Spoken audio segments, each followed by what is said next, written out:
Welcome to Monika tutorial classes. आपको business कैसा लग रहा है? अच्छा ही लग रहा होगा, कुछ कुछ समझ में भी आ रहा होगा।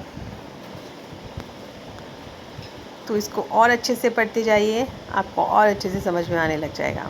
और अगर किसी को नहीं भी आ रहा तो कोई बात नहीं, शुरुआत में थोड़ी सी कई चीज़ें टफ़ भी लगती हैं, लेकिन बाद में इंटरेस्टिंग लगने जाती हैं। तो सबसे पहली बात कि अगर आप कोई भी काम करते हैं तो उसे पूरे मन से कीजिए। जब आप उसे इंटरेस्ट के साथ करते हैं तो वो काम अपने आप अच्छा लगने लग जाता है।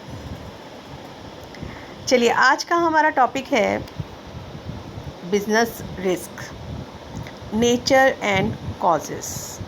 थर्ड चैप्टर है ये +1 बिजनेस स्टडीज़ का। क्या है बिजनेस रिस्क? क्या है रिस्क? तो आप हमेशा बात करते हैं, है ना। हम ये कहते हैं कि रिस्क क्या चीज़ है? एक किस्म से अनसर्टेनिटी। हम ये भी कह सकते हैं कि अनसर्टेनिटी जो है ना, वो क्या है? रिस्क की मदर है। आपके पास अनसर्टेनिटी है तभी तो रिस्क पैदा हो रहा है। अगर अनसर्टेनिटी नहीं है तो रिस्क किस चीज़ का उठाओगे? आप पेपर देते हो, पेपर में क्या आएगा क्या नहीं आएगा, आप कितना सिलेबस करके जा रहे हो, ये आपका क्या है। अगर आप पूरा सिलेबस नहीं कर रहे, आप अपनी मर्ज़ी से उठा रहे हो, वहाँ आप क्या कर रहे हो? आप रिस्क ही तो उठा रहे हो, है ना। रिस्क आपने उठाया, पता नहीं पेपर में आ भी सकता है, नहीं भी आ सकता। वहाँ पे क्या चीज़ है? अनसर्टेनिटी है आपकी। तो बिज़नेस भी हमारा कुछ ऐसा ही होता है। बिज़नेस में भी क्या होता है कि अनसर्टेनिटी के कारण प्रॉफिट या लॉसेस हो जाते हैं। तो उसे हम क्या बोलते हैं? Business risk. कि जो हमारी अनिश्चितताएं हैं उनके कारण अगर बिज़नेस में कोई भी प्रॉफिट या लॉस हो रहे हैं, दैट इज़ बिज़नेस रिस्क। या हम ये भी कह सकते हैं, अगर कोई व्यवसाय में हमें पॉसिबिलिटी लग रही है कि लॉस हो सकता है, तो हमारा क्या है? बिज़नेस रिस्क है। कॉमर्स स्टूडेंट के लिए भी आप अकाउंट्स में पहुँचे नहीं, लेकिन हमारा एक कॉन्सेप्ट होता है। उस कॉन्सेप्ट में पता है क्या होता है? हम ये सिखाते हैं कि जो कॉमर्स के बच्चे हैं ना, वैसे कॉमर्स के तो क्या हर एक को ही होना है, कि जो फ्यूचर का प्रॉफिट है ना, उसे बेशक आप कंसीडर मत कीजिए, उसे आप कंसीडर करिए ही मत, वो तो हो ही जाएगा। लेकिन अगर फ्यूचर के कोई लॉसेस हैं, उनको ज़रूर कंसीडर करो। तो उससे क्या है कि आपको वो, अगर या तो लॉस होंगे ही नहीं अगर आप उसकी सोच कर रहे हो तो, और अगर होंगे भी सही तो कंपैरेटिवली कम हो जाएंगे। ठीक है। तो बिज़नेस में रिस्क क्या होते हैं? हमने देख लिया कि फ्यूचर में लॉसेस हो सकते हैं। अब फ्यूचर में लॉस है क्या? बिल्कुल है। आप किसी चीज़ का बिज़नेस कर रहे हो, अब हो सकता है कि जो कंज्यूमर है उसका टेस्ट चेंज हो जाए, आपके पास तो माल बेकार। दूसरी जो कॉम्पिटिटर्स हैं आपके, वो ज़्यादा आ जाएं, तो भी आप माल ज़्यादा रेट पर नहीं बेच सकते, है ना। आपने माल स्टॉक कर रखा था, उसके प्राइसेस डाउन हो गए, तो भी आप कुछ नहीं कर सकते। वर्कर्स ने हड़ताल कर दी, इस कारण आपका बंद हो गई, नुकसान हो गया। अब देखिए, सबसे बड़ा तो एग्जाम्पल कौन सा चल रहा है? अब एक किस्म से एक कोरोना आ गया। किसी को पता था कि कोरोना आएगा? एकदम से देश को लॉकडाउन करना पड़ा। कितना बिज़नेस पे असर पड़ा, कितना लोगों पे असर पड़ा। ये नहीं कि जो एक हम ये कहें कि लोअर क्लास है उसी पे फ़र्क पड़ा, फ़र्क हर एक को पड़ा। लोअर क्लास के पास कुछ पैसा नहीं था तो वो बिल्कुल नहीं झेल पाए। मिडिल क्लास के पास कुछ हद तक था तो वो थोड़ा भी हैं, लेकिन फ्यूचर में वो भी उनको हो जाएगा। और जो बड़ी बड़ी कंपनीज़ हैं जिनके पास बहुत सारा स्टॉक था, सब कुछ था, अब वो क्या है? ऐसे ही रह गया। कुछ गुड्स ऐसी थी जो पेरिशेबल गुड्स थी, जैसे कि जो ये ब्रेड है या जो चीज़ें हैं, इनको छोड़कर बाकी कुछ ऐसे, जैसे मान लो कि कोई और चीज़ें हैं, जैसे मिठाइयाँ हैं या कोई और ख़राब होने वाले प्रोडक्ट्स हैं जो पैक्ड हो जाते हैं, सबका सब क्या हो गया? लॉस हो गया उनका, क्योंकि लॉकडाउन हो गया। तो ये क्या था? फ्यूचर अनसर्टेनिटी थी ना। क्या किसी ने सोचा था कभी हमारे साथ ऐसा होगा? नहीं, हमने कभी नहीं सोचा ऐसा होगा, लेकिन हुआ, उससे नुकसान भी हुआ हमारा। तो ये सब हमारे क्या हैं? रिस्क है। ठीक है। तो हम ये नहीं कह सकते कि रिस्क जो है उसमें लॉस हो भी सकता है और नहीं भी हो सकता, दोनों चीज़ें हो जाती हैं। ये एक पॉसिबिलिटी है कि लॉस हो सकता है। तो अगर हम ये कहें कि जो जोखिम है या रिस्क है वो क्या है, तो हम ये कह सकते हैं कि चांस है लॉस का एंड पॉसिबिलिटी है कि कुछ अनफेवरेबल होने वाला है, हम ये भी कह सकते हैं इसको। चलिए बात करते हैं हम इसके नेचर की। तो नेचर क्या है इसकी, इतना तो अब आपको कल क्लियर हो गया। पहला क्या है, risk is a result of uncertainties. Uncertainties के कारण है कुछ भी पता नहीं कि क्या हो जाए, इसके पीछे बहुत सारी अनसर्टेनिटीज़ हैं। ह्यूमन अनसर्टेनिटीज़ है जो इंसान के कारण होती है, कि हड़ताल हो गई, चोरी हो गई, है ना। बिजनेस अनसर्टेनिटीज़ हैं कि आपने अपनी डिमांड को गलत अनुमान लगा लिया, प्राइस में चेंजेस गलत तरीके से हो गए, जो आप सोचते थे ऐसा नहीं हुआ। नेचुरल हो गया, जैसे भूकंप आ गया, सूखा आ गया, इसमें आप ऐड कर लीजिए कोरोना भी आ गया। नेक्स्ट क्या है, रिस्क इज़ अनअवॉइडेबल, इससे आप बच नहीं सकते। फ्यूचर के लिए आप बिज़नेस कर रहे हो, फ्यूचर में तो रिस्क होगा ही होगा, तो आप इससे कभी बच नहीं सकते। हाँ, आप अच्छी प्रोडक्शन करके इसको कम ज़रूर कर सकते हो। जैसे जैसे आपका बिज़नेस बढ़ेगा, डिपेंड करेगा, जैसा जितना बड़ा बिज़नेस होगा उतना ही ज़्यादा रिस्क हो जाएगा। अगला क्या है, profit is consideration of risk taking. जितना आप ज़्यादा लेते हैं रिस्क, उतना ही ज़्यादा आपका प्रॉफिट भी होता है, क्योंकि रिस्क लिए बिना तो आपका प्रॉफिट पॉसिबल ही नहीं है। काम ही नहीं करोगे तो फिर कहाँ से प्रॉफिट होगा, है ना। काम जितना ज़्यादा करोगे तो प्रॉफिट ज़्यादा होने के चांसेस भी रहते हैं। अब ये रिस्क तो उठाना पड़ेगा। आप बोलोगे कि लॉस भी तो हो सकता है, अरे यही तो रिस्क है कि लॉस भी तो हो सकता है, तो भी आप काम कर रहे हो, है ना। तो वही कि ज़्यादा रिस्क लिया तो ज़्यादा प्रॉफिट आया।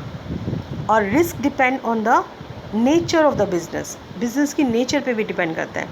जो डेली रूटीन की चीज़ें होती हैं, जैसे नमक, दाल, आटा, है ना, ये होता है, इनमें आपका रिस्क क्या है, कम है। लेकिन जो फैशन की चीज़ें हैं उनमें आपका रिस्क क्या है, ज़्यादा है, जल्दी जल्दी चेंज होती रहती हैं। आज के टाइम को देखते हुए अगर हम देखें इस चीज़ को, तो कोरोना के कारण, जैसा अभी मैंने आपको बताया, सारी शॉप्स बंद हो गया, सारी कंट्री में हर तरफ लॉकडाउन हो गया। लेकिन कौन सी शॉप्स चल रही थी, राशन की चल रही थी, ब्रेड वगैरह मिल रहा था, दूध मिल रहा था। तो ये डेली रूटीन की चीज़ें थी ना, तो इनको रिस्क नहीं हुआ, ये चलते रहे एज़ यूजुअल, है ना। और इसके अलावा जितनी भी बड़ी बड़ी चीज़ें थी वो सारी की सारी बंद हो गई, उनके काफ़ी नुकसान हो गए, तो वहाँ पे उनको रिस्क क्या हो गया, ज़्यादा हो गया। तो नेचर ऑफ बिज़नेस पे आपका डिपेंड करता है। देखिए, जैसा मैंने आपको बताया था कि हमारी जो चीज़ें हैं ना, प्रैक्टिकल लाइफ से रिलेटेड हैं। अब जो बुक्स में आपको एग्जांपल दे रहे हैं, जो मैं आपको वास्तविक ज़िंदगी का एग्जांपल दे रही हूँ, क्या वो यहाँ पे फिट नहीं बैठ रहा, बिल्कुल फिट बैठ रहा है, क्योंकि ये है ही हमारी वास्तविक ज़िंदगी से जुड़ा हुआ। आप और चीज़ें पढ़ते हो, उनमें ठीक है आपको समझ आ जाती है, हर कुछ हो जाता है, लेकिन वो इतना वास्तविकता से जुड़े हुए नहीं हैं जितनी हमारी कॉमर्स है। नेक्स्ट आता है अब हमारा कॉजेज़ ऑफ बिजनेस रिस्क, या हम ये भी कहते हैं how business risk is created, कैसे होता है ये। तो चलिए सबसे पहले हम बात करेंगे नेचुरल कॉजेज़ की, जो अपने आप हो रहे हैं, जो इंसान के वश में नहीं हैं, हम इनको नहीं कर सकते कुछ भी। अब इसमें कौन कौन सी चीज़ें आ जाती हैं, जैसे सीजनल चेंज, आंधी आ गई, तूफ़ान आ गया, बाढ़ आ गई, ये सब क्या हैं हमारे, ये सीजनल चेंज है। जियोलॉजिकल चेंज हो सकते हैं। जियोलॉजिकल चेंज हमारे क्या हैं कि जैसे भूकंप वगैरह आ गया, है ना, कितनी चीज़ें नष्ट हो जाती हैं, उससे कितनी चीज़ें ख़त्म हो जाती हैं। क्या आपका भूकंप पे कंट्रोल है, नहीं है, आप नहीं कर सकते। ऐसी अदर नेचुरल क्लाइमेट्स भी होते हैं, उसमें क्या है, जैसे बिजली गिर गई, वायुमंडल में विकार हो गया, टिड्डी दल आ गया फसल पे, है ना। तो ये सारे हमारे क्या हैं, और नेचुरल इसके रीज़न्स हैं जिन पे इंसान इनको ना, तो अब ये तो है कि कुछ चीज़ें जो हमें पता है, हम सोच तो सकते हैं, लेकिन हम कुछ बता नहीं सकते, होगा नहीं होगा, और रोक तो हम सकते ही नहीं हैं इनको। जो होगा तो होगा, आप उसको रोक ही नहीं सकते हैं। दूसरे होते हैं ह्यूमन कॉजेज़। ह्यूमन कॉजेज़ अब हमारे क्या चीज़ हैं, जो इंसान का हाथ होता है, मानव का हाथ है इसमें।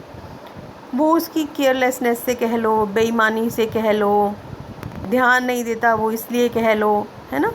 तो उस वजह से होते हैं। अगर आप चाहो तो इनको सावधानी से, ईमानदारी से रोक भी सकते हो। जैसे क्या है, dishonesty bye employ.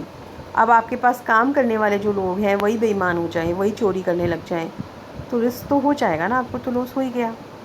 Dishonest by customer. अब कस्टमर भी कई बार ऐसा कर लेते हैं कि माल की चोरी कर लेते हैं, पैसा नहीं देते, ठगते हैं। Strike and lockouts. अब कई बार प्रबंधक क्या है कि अच्छे डिसीजंस नहीं लेते, तो वर्कर्स क्या कर देते हैं, स्ट्राइक कर देते हैं। अब उन्होंने जो स्ट्राइक कर दी, तो क्या उसके लिए वही जिम्मेवार है? नहीं, मैनेजमेंट भी तो जिम्मेवार है। उन्होंने स्ट्राइक क्यों करी? क्योंकि उनको कहीं ना कहीं ये चीज़ थी कि भी जो मैनेजमेंट फ़ैसला ले रही है वो उनके फेवर में नहीं है, वो उससे सेटिस्फाई नहीं है। जैसे उन्होंने उनका बोनस कम कर दिया, कैसे सेटिस्फाई होंगे वो? उनके लिए वो काम करते हैं, उनको अच्छा वर्किंग एनवायरनमेंट नहीं दे रहे, तो जब उनकी बात नहीं मान रहे तो अंततः वो क्या करते हैं, स्ट्राइक कर देते हैं, है ना। काम छोड़ के बैठ जाते हैं, स्ट्राइक कर देते हैं। अब लॉकआउट क्या होता है? तालाबंदी।